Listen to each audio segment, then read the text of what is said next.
segundo versículo, Deus matou 42 crianças porque chamaram o profeta Eliseu de careca. Sim, esse texto relata o ocorrido com o profeta Eliseu. Eu falei Elias, é Eliseu. E 42 crianças que foram mortas por duas ursas. Segundo Reis, capítulo 2, verso 23 e 25. É comumente usado pelos críticos de Deus para demonstrar como Deus é maligno, como mata por qualquer coisa banal, prazerosamente. Mas, como sempre, a leitura desse pessoal é bem superficial. Não analiso o que está escrito, não faz a mínima interpretação e não avalia o que realmente diz a Bíblia. Por isso fazem juízo de valor errado e ainda influenciam muitos a fazer o mesmo. Por isso, vamos analisar sobre isso e mostrar se realmente Deus prazerosamente matou 42 crianças apenas porque chamaram Eliseu de careca. O texto apresenta alguns detalhes importantes a considerarmos antes de taxarmos Deus de injusto nesse caso. Eliseu estava em um caminho fazendo uma viagem sozinho, então subiu dali a Betel e indo ele pelo caminho, as crianças saíram da cidade. Segundo Reis, capítulo 2, verso 23. Observe que essas crianças saíram da cidade no encalço do profeta Eliseu, que estava em uma estrada seguindo viagem. Interessante observar que a Bíblia cita 42 dessas crianças foram mortas mais à frente, ou seja, existia um grupo com mais de 42 crianças perseguindo o profeta Eliseu. A questão é, para que finalidade um grupo tão jovem se une para perseguir essa pessoa? Esperaram para abordar o profeta numa área mais deserta, com o que objetivo? Teriam elas boas intenções? Evidente que não. Assim veio claramente que o profeta Eliseu estava correndo perigo e estava em grande desvantagem diante de um grupo de jovens mal intencionados que buscava fazer algum mal contra ele. Quando Eliseu foi abordado por esse grupo, no caminho, provavelmente em uma área deserta da mata, pois a Bíblia relata que as ursas saíram no meio do bosque, o grupo hostilizou dizendo o seguinte: umas crianças saíram da cidade, zombavam dele e diziam-lhe: sobe careca, sobe careca. Segundo Reis, capítulo 2, verso 23. A expressão sobe careca não quer dizer apenas uma zombaria por Eliseu ser careca. A palavra sobe, empregada por aquelas crianças, zomba do ministério profético de Eliseu, fazendo uma comparação injusta com o profeta Elias, que subiu ao céu em um redemoinho. Segundo Reis, capítulo 2, verso 11. Em outras palavras, aquelas crianças estavam zombando da autoridade profética de Eliseu. Diante desses fatos, o profeta ficou acuado diante de um grupo de crianças mal intencionadas, que além de estarem reunidos covardemente contra ele, ainda colocaram um cheque à sua autoridade profética dada por Deus. Diante disso, a única saída vista por Eliseu foi recorrer ao Senhor em oração. E é nesse momento que Deus interveio. Então, duas ursas saíram do bosque e despedaçaram 42 deles. Segundo Reis, capítulo 2, verso 23. A ofensiva dessas duas ursas conteve o ânimo maligno e covarde do grupo de crianças que não conseguia atentar contra a vida do profeta. Fica a pergunta: se Deus não tivesse agido rapidamente, o que esse grupo poderia ter feito ao profeta? Deus foi injusto em defender o servo seu contra pessoas mal intencionadas? Assim, esses jovens não foram mortos por Deus porque chamaram Eliseu de careca, mas como o fruto de suas ações malignas, covardes, diante do servo de Deus. Assim, não houve injustiça alguma da parte de Deus. Amém? O terrorista confisca o seu Deus para matar pessoas. Hoje em dia o terrorismo de certas religiões nasce e se alimenta de raízes não apenas políticas, mas também religiosas. Os chefes de talibãs no Afeganistão, por exemplo, era o Mullah Omar. Bin Laden organizava atentados em todos os ocidentes, mas ao mesmo tempo rezava. O califato era um fenômeno político, mas religioso ao mesmo tempo. Al-Qaeda alimenta a fé em Alá com as armas nas mãos. A opinião de jornalistas são muitas.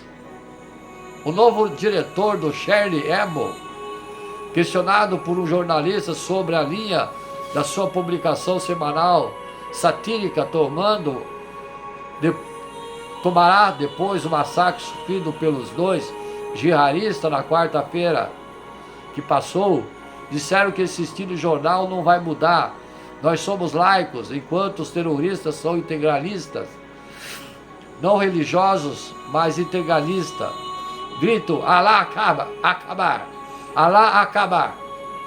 Depois de cada crime que fazem, mas não lhes falta absolutamente nada de Alá. Então laicos contra integralistas. Deus, qualquer Deus, não tem nada a ver. O confronto é apenas político. A nossa sátira é política e o terrorismo é político. Ouvi com grande interesse essa entrevista, mesmo sendo também laico e também não crente. Não estamos totalmente de acordo com a tese de confronto é apenas político. Foi assim 40 anos quando o terrorismo ensanguentou a Europa, em particular na Alemanha e Itália. Ele foi combatido com argumentos políticos. A esquerda comunista cortou todos os laços com a esquerda terrorista, e essa foi a arma com a qual as Brigadas Vermelhas foram desfeitas, e depois, uma pequena distância de tempo, o assassinato de Aldo Moro, definitivamente derrotas. Mas a situação hoje não é semelhante à de então. Hoje o terrorismo nasce e se alimenta de raízes não apenas políticas, mas também religiosas. O chefe dos talibãs de Afeganistão era o Mullah Omar. Bin Laden organizava atentados em todo o ocidente, mas ao mesmo tempo rezava. O califato é um fenômeno político, mas religioso ao mesmo tempo. A Al-Qaeda alimenta a fé em Alá com as armas na mão. O confronto entre Israel e palestinos também é político, ao mesmo tempo religioso. Tanto é que o governo Netanyahu quer rebatizar Israel como Estado hebraico, mesmo que uma parte dos cidadãos sejam árabes e muçulmanos, e outros de etnia hebraica, mas não crentes.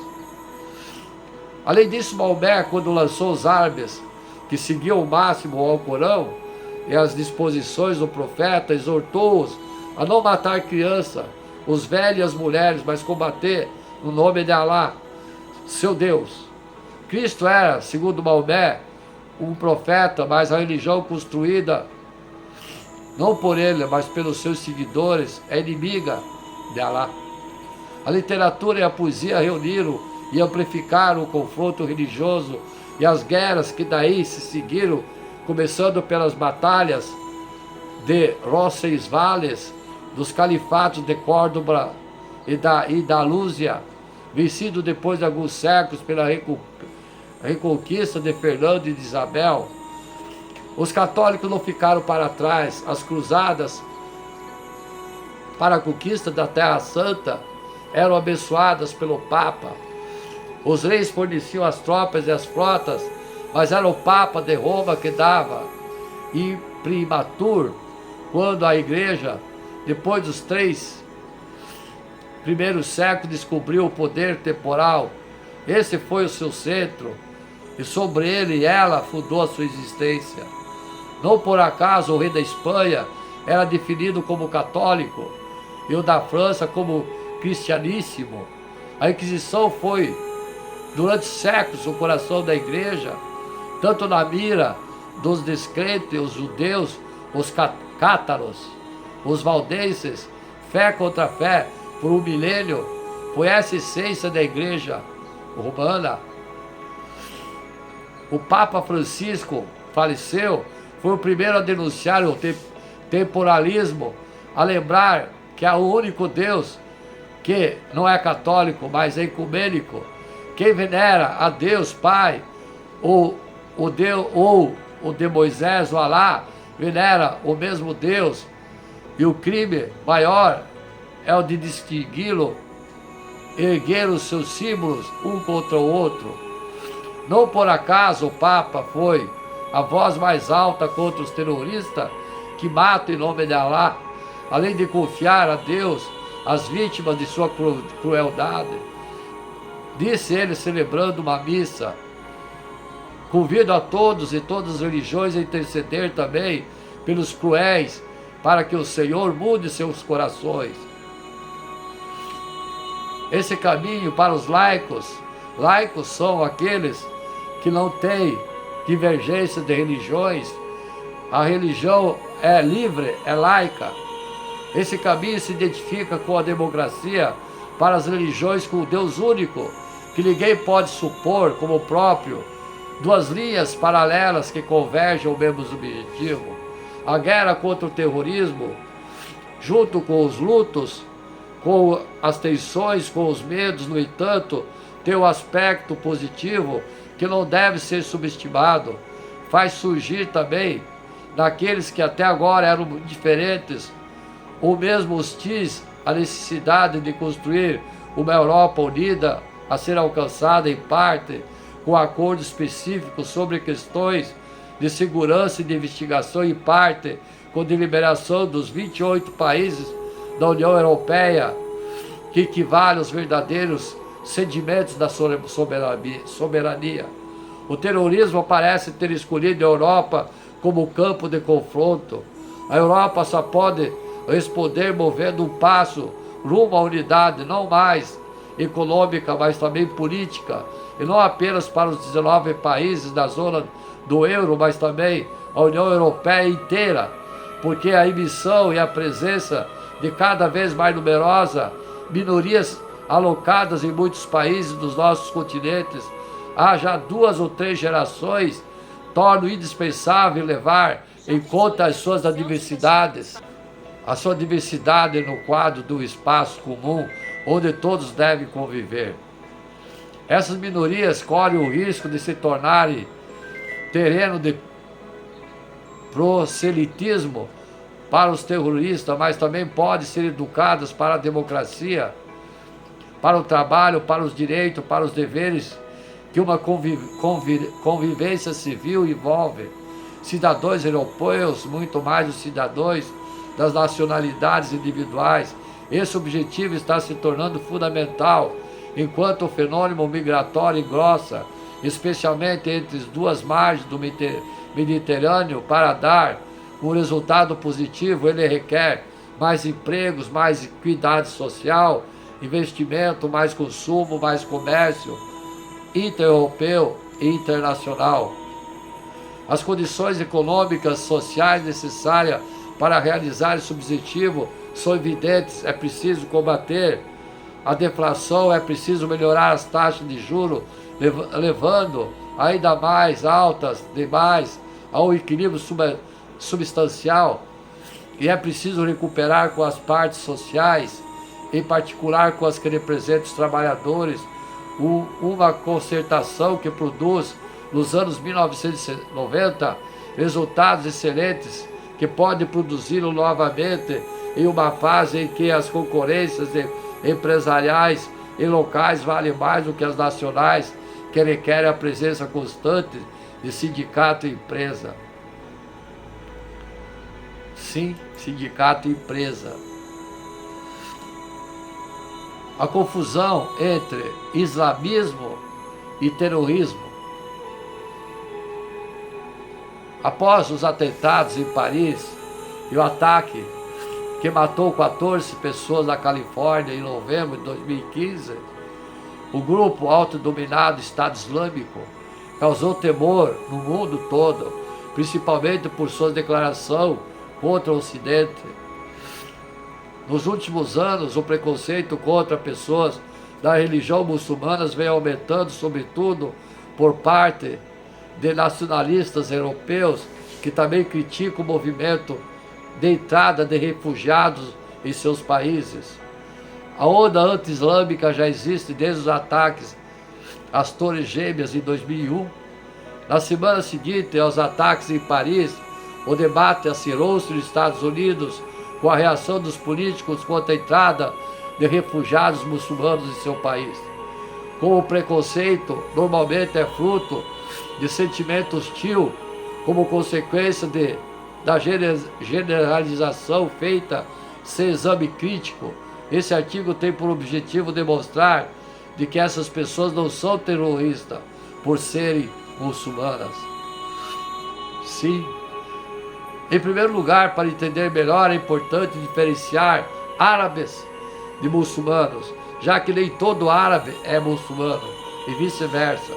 Os árabes são integrantes de um povo heterogêneo, originários da Península Arábica e habitam principalmente o Oriente Médio, região situada entre a Ásia e a África. As regiões predominantes entre os árabes são o islamismo, o cristianismo, o judaísmo. Os muçulmanos são indivíduos que aderem ao islamismo, religião monoteísta fundada pelo profeta árabe Maomé. O Alcorão é o livro sagrado do Islã, texto considerado pelos seus seguidores como a palavra literal de Deus, Alá, em árabe. Com a morte de Maomé, em 632, houve discordância sobre quem iria sucedê-lo como líder da comunidade muçulmana. Das divisões que surgiram, os sunitas e os xiitas são os principais grupos. A maioria dos muçulmanos são sunitas, a cerca de 85%, enquanto os xiitas representam cerca de 15%. O maior país muçulmano do mundo é a Indonésia. Sim. A Indonésia, fundamentalismo religioso, é o termo usado para se referir à crença na interpretação literal dos livros sagrados. Fundamentalistas são encontrados nas mais diversas religiões e pregam que os dogmas dos seus livros sagrados sejam seguidos à risca. O termo surgiu no começo do século XX, nos Estados Unidos, quando protestantes determinaram que a fé cristã exigia acreditar em tudo o que está escrito na Bíblia. Os ataques de 11 de setembro de 2001, organizado pelo grupo fundamentalista sunita Al-Qaeda, reacenderam a preocupação contra os fundamentalistas e criaram dois mitos frequentes de que todo fundamentalista é muçulmano e que todo muçulmano é terrorista. O fundamentalismo, porém, não é parte do islamismo. O que ocorre é que alguns grupos interpretam que a religião deve ser seguida estritamente e tentam impor essa visão na sociedade. Assim como o grupo fundamentalista islâmico, como a Al-Qaeda, o Boko Haram, o Estado Islâmico, há grupos fundamentalistas também no judaísmo, como o Kashat Ashai, que objetiva restabelecer os territórios judaicos, como determina a Torá, e expulsar os palestinos da região, e no cristianismo, como Christian Voice, Voz Cristão na Inglaterra, que condena o divórcio, as clínicas de aborto e faz a promoção de cura e de homossexuais. Outro ponto importante é que há grupo fundamentalista em todas as religiões, porém nem todos praticam atos de terroristas. O fundamentalismo cristão, por exemplo, defende que a sociedade e a ciência devem se basear estritamente nos ensinamentos da Bíblia. Mas apesar de existirem ações violentas, isoladas contra os que violam esse entendimento, não há grupos organizados que praticam atos terroristas. Diferentemente dos que muitos afirmam, o Alcorão não prega violência. Os que o utilizam com esse propósito fazem mal interpretação, fazem suas próprias interpretações para justificar seus atos. De acordo com o assessor de comunicação Sociedade Beneficente Muçulmana do Rio de Janeiro, a própria palavra Islã vem da raiz árabe, salam, que significa paz. A saudação islâmica, salam aleikum, significa que a paz esteja com você. Apesar de o autodenominado Estado Islâmico se declarar muçulmano, grande parte dos adeptos do islamismo repudia os atos do grupo e afirma que eles não representam o Islã. Desse modo, o problema não é a religião, mas as forças políticas que usam o Islã para se promoverem por meio da violência. Nesse momento crítico em que se encontra o questionamento do terrorismo, espera-se que os governantes tomem medidas para combater a intensificação da aslafobia, sobretudo porque pode agravar ainda mais a crise dos refugiados. Além disso, a discriminação contra os muçulmanos é uma ferramenta muito potente que o Estado Islâmico usa para recrutar jovens. Nesse sentido, o ex-presidente dos Estados Unidos, Barack Obama, deu uma declaração afirmando: o El não fala pelo Islã, são matadores e assassinos. Devemos atrair as comunidades muçulmanas como um dos nossos mais fortes aliados, em vez de afastá-los pela suspeita do ódio. Sim, é assim, amados e amadas.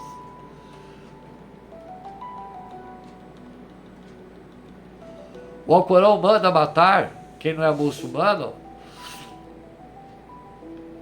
Não. O Alcorão não manda matar, eu já falei lá em cima.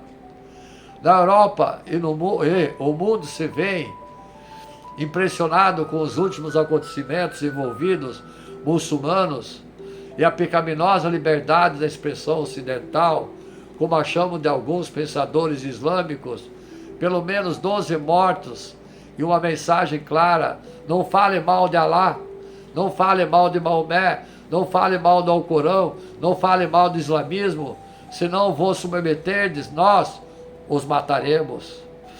Diante da impressionante cena de vingança por parte de muçulmanos radicais, ainda que essa expressão seja uma tanto quanto redundante, o mundo se mostra chocado sem saber como administrar os sentimentos em relação à ligação entre o atentado dessa natureza e a famosa religião da paz islâmica.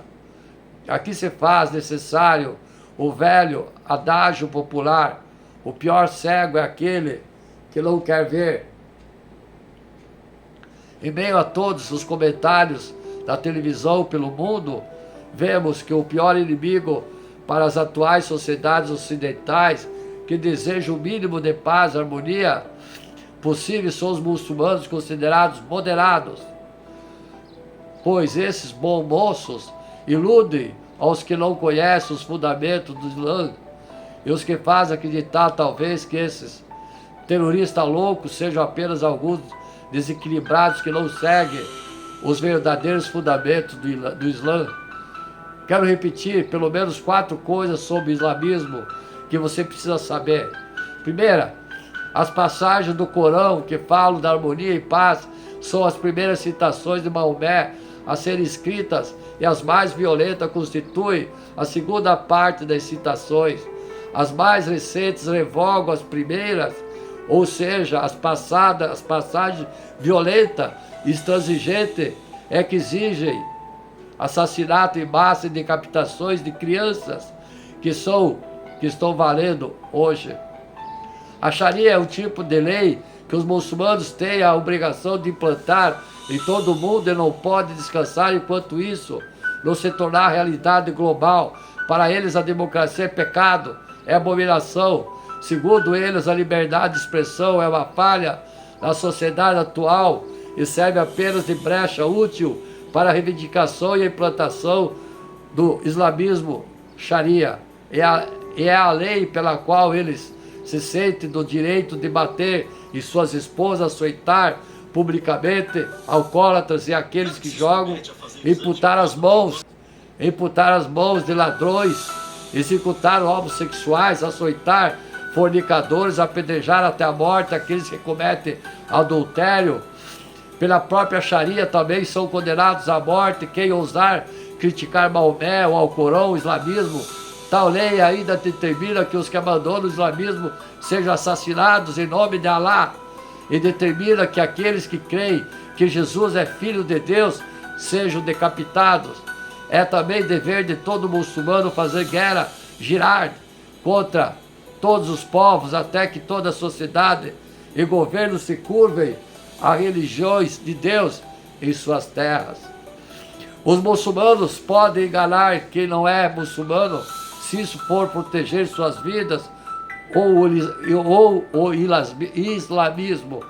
Também pode mentir em nome de Alá, se isso favorecer o avanço e expansão do islamismo em uma sociedade ou nação não muçulmana. Duas das palavras no mundo islâmico conhecidas por representar essa prática são taqiyya e qiyatama. Quando os muçulmanos presentes em uma sociedade são a minoria, eles costumam citar os versos do Alcorão que falam de paz e harmonia, mas quando o número passa da metade da população local, é comum acontecer deles se tornarem mais agressivos e promoverem a incitação e mobilização islâmica através dos versos violentos. Quando você assistir um suposto muçulmano moderado dando entrevistas sobre acontecimentos e você ouvir dizer que tais práticas nada tem a ver com islamismo, saiba de uma coisa desde já: ou ele está praticando taqiyya, ou dissimulando e torcendo a verdade de forma consciente, ou ele não é um verdadeiro muçulmano seguidor de Maomé, ou simplesmente não sabe quais os fundamentos essenciais de sua suposta religião. No Alcorão existe pelo menos 164 versos que conclamam todos os muçulmanos à guerra contra os infiéis. Alguns dos versos são bem explícitos, com ordem de imputação das partes do corpo e também decapitações, e ordenam o assassinato de infiéis onde quer que se encontram. Aos muçulmanos que não se juntam à guerra, o Alcorão os chama de hipócritas e são avisados que Alá os enviará para o inferno se eles não se ajuntarem a tão importante carnificina. Diferentemente dos textos de violência do Antigo Testamento, os textos do Alcorão não são apenas descritivo histórico, ao contrário disso, são textos mandatários e não estão limitados a um contexto passado e já obsoleto. O problema do islamismo não se refere à presença de má pessoas em seu meio, mas de má ideologia presente na própria religião em si. O próprio exemplo pessoal de Maomé, seu fundador, e todo o legado espalhado pela história mostra o rastro de sangue deixado pelo islamismo onde quer que ele tenha se feito presente. Alguns versos do Alcorão citados abaixo, ouçam e separem 14 segundos para meditar e tentar descobrir de onde vem tamanha violência e intransigência praticada pelos seguidores de Maomé. Preste atenção. Incitação ao assassinato, guerra contra não muçulmanos até todos aceitarem o islamismo. Ouçam, matai-os onde quer que encontreis, expulsai-os de onde vos expulsarem, porque a perseguição é mais grave do que o homicídio. Não os combatais nas cercanias da mesquita sagrada, a menos que vos ataquem, mas se ali vos combaterem, matai-os. Tal será o castigo dos incrédulos. Porém, se desistirem, sabei que Deus é indulgente e misericordioso, e combatei-os até terminar a iniquidade e prevalecer a religião de Deus. Porém, se desistirem, não haverá mais hostilidades, senão contra os iníquos. Incitação à guerra em prol do islamismo. Faço guerra por causa de Alá, e sabei que Ele ouve e sabe de todas as coisas. A guerra contra não muçulmanos é uma ordem de Maomé. Estai-vos prescrita a guerra pela causa de Alá, embora repudieis. É possível que repudieis algo que seja um bem para vós, e quiçá gostei de algo que vos seja prejudicial. Todavia Alá sabe todo o bem que fizerdes. Alá dele tomará consciência. Incitação ao castigo do não muçulmano. Quanto aos incrédulos, castigá-lo-ei severamente neste mundo e no outro, e jamais terão protetores. Intransigência religiosa com ameaças de terror. Infundiremos terror nos corações dos incrédulos por terem atribuído parceiros a Alá, entre outros, Jesus e o Espírito Santo, sem que ele lhes tivesse conferido autoridade alguma para isso. Sua morada será o fogo infernal. Quão funesta é a morada dos iníquos. Incitação à guerra e ao suicídio terrorista. Que façam guerra pela causa de Alá, aqueles dispostos a sacrificar a vida terrena pela futura, porque a quem fizer guerra pela causa de Alá, quer sucumba, quer vença, consideremos magnífica recompensa. Incitação à guerra contra não muçulmanos. Os fiéis muçulmanos fazem guerra pela causa de Alá. Os incrédulos, ao contrário, combatem pela do sedutor. Faço guerra, pois, contra os aliados de Satanás, porque a angústia de Satanás é débil. Como tratar dos gestores do islamismo, da Girard e da Sharia? Anseio os hipócritas que renegueis o islamismo, como renego eles, para que sejais todos iguais. Não tomeis a nenhum deles por confidente, até que tenham se voltado para a causa de Alá. Porém, se rebelarem contra o islamismo, capturai-os, então matai-os, onde quer que os achei, e não temeis nenhum deles por confidente, nem por socorredor. Sacrifício e indução à guerra contra infiéis. Os fiéis muçulmanos que, sem razão fundada, permanecerem em suas casas, jamais se equiparam àquelas que sacrificam os seus bens e suas vidas pela causa de Alá. Ele concede maior dignidade àqueles que sacrificam os seus bens e as suas vidas do que os que permanecem em sua casa. Embora Alá prometa a todos os fiéis o bem, sempre confere aos jihadistas uma recompensa superior à dos que permanecem em suas casas. Perseguição e sofrimento. E não desfaleceis da perseguição ao inimigo, porque se sofrerdes, eles sofrerão tanto quanto vós. Porém, vós podeis esperar de Alá o que eles não esperam. Castigo e assassinato, crucificação, amputações e banimento. O castigo para aqueles que lutam contra Alá e contra seu mensageiro Maomé, semeiam a corrupção na terra, e que sejam morto, crucificado, ou lhe seja decepada a mão e o pé, opostos ou banidos. Tal será para eles o aviltamento nesse mundo, ou no outro sofrerão um severo castigo. Decapitação, amputação, terror. E de quando o teu Senhor revelou aos anjos, estou convosco, firmeza, pois aos fiéis logo infundirei o terror nos corações dos incrédulos, decapitai-os e decepalhe os dedos. Incitação à guerra e até Incitação à guerra até o islamismo prevalecer na terra. Guerreie contra os infiéis até que não haja mais incrédulo e até prevalecer totalmente a religião de Alá.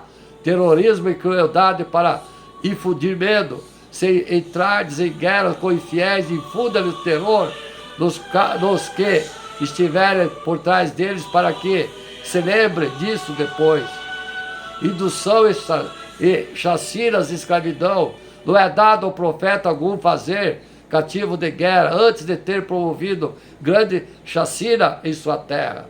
Prescrição para intimidar não muçulmanos com armas, e não pense os incrédulos que poderão obter coisas melhores do que os fiéis, jamais o conseguirão. Mobilizai tudo quanto dispuserem armas e cavalaria para intimidar com isso o inimigo de Alá e vosso, e se intimidarem ainda outros que não conheceis, mas que Alá bem conhece. Tudo quanto investirdes na causa de Alá, ser-vos-á retribuído e não sereis desfraudados. Maomé é incitado a estimular os muçulmanos à guerra. Isso são um dos motivos das guerras dos islâmicos. Agora vamos falar sobre a Igreja Católica, sobre a Inquisição. O Vaticano publicou um estudo sobre abusos cometidos durante a Inquisição, que traz uma conclusão surpreendente ao julgamento por heresias que não eram brutais quando se acreditava. Segundo o relatório de 800 páginas, a Inquisição, que se espalhou temor na Europa durante a Idade Média, não praticou tantas execuções ou tortura como dizem os livros da história. Hereges. Após consideração do poder da Europa, a Igreja Católica Romana, no século XII e XIII, ela estabeleceu a Inquisição para assegurar que os hereges dominassem a sua autoridade. O sistema tomou a forma de uma rede de tribunais eclesiásticos com juízes e investigadores. As punições aos condenados variavam de visitas forçadas à igreja, ou fazer peregrinações até a prisão perpétua ou execução à fogueira. A Inquisição estimulava delações e os acusados não tinham o direito de questionar a pessoa que havia acusado de heresias. Ela atingiu seu pico no século XVI, quando a igreja enfrentava a reforma. Seu julgamento mais famoso acontece em 1633, quando Galileu foi condenado por postular que a Terra girava em torno do Sol.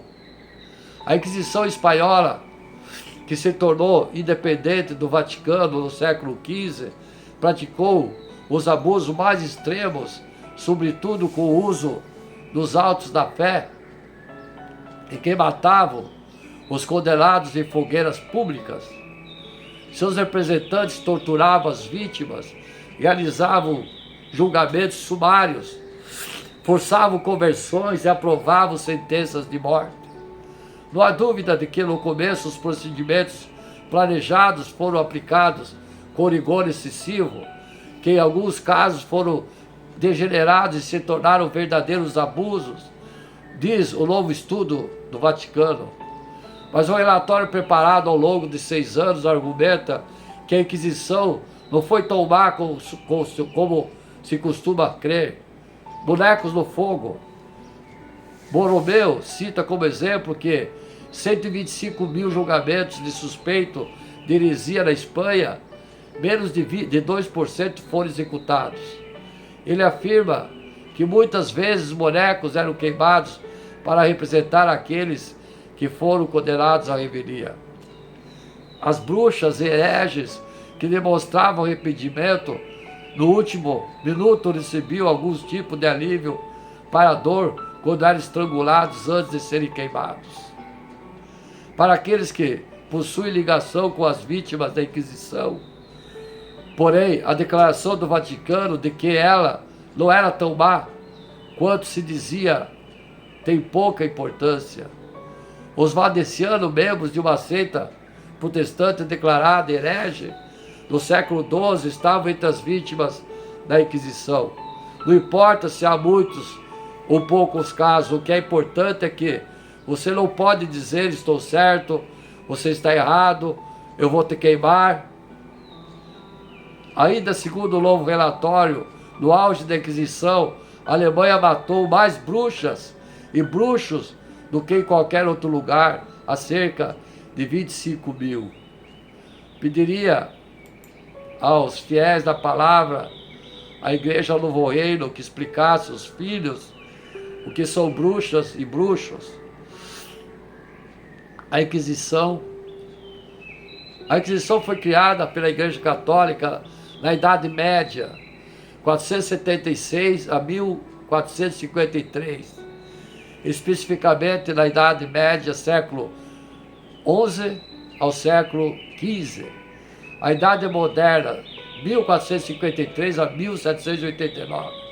Era um tribunal que julgava hereges, pessoas não adeptas ao cristianismo. Porém, esses julgamentos se tornavam também parte de um movimento político e econômico naquela época.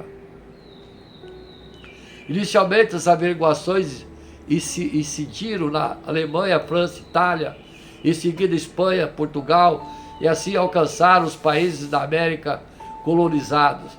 O movimento, já abrandado na Idade Moderna, teve um novo apogeu durante a reforma da Igreja.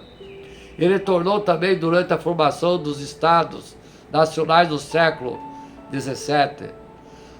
Apesar de existirem poucos estudos a respeito, existiu a Inquisição no Brasil também, onde chegou a abrir mais de 1000 pessoas, mais de 1000 processos. Não se sabe ao certo quantas pessoas morreram em todo o período inquisitório no mundo, mas o número vão de 100 mil a milhões. 100 mil a 100 milhões. O Tribunal da Inquisição foi extinto em 1891. A Inquisição aconteceu durante a Idade Média, a Idade Moderna. Julgavam hereges, as bruxas, e virou um movimento político. Por meio da Península Ibérica colonizadora, veio para as Américas, consequentemente para o Brasil. O número de mortes durante o período que ela atuou variou de 100 mil a 100 milhões. Oficialmente só acabou em 1891 com a extinção do Tribunal da Inquisição. O que foi a Inquisição? Formalmente, o Tribunal da Inquisição foi criado em 1233 pelo Papa Gregório IX, extinto já sob o Tribunal do Santo Ofício em 31 de março de 1821, pela força da lei. Por falar em lei, alguns estudiosos do tema consideram que a Inquisição foi também o sistema jurídico que já julgava, ouvia testemunho e aplicava penas. Esse debate acontece não só em historiadores, mas no direito. As datas apontadas, como menciona a introdução, são apenas formalidades de quando determinada bula papal, ordem passada pelo Papa como se fosse uma lei eclesiástica, ou seja, uma lei da Igreja Católica Apostólica Romana, foi estabelecida, ou quando o tribunal foi extinto. Na prática, sabemos que essas datas são marcos que usamos para fim didático, mas que a história é dinâmica e processual. Sendo assim, a Inquisição, enquanto o movimento aconteceu durante todo o período do século XII ao século XVII, ela é considerada um movimento religioso e político por dois motivos.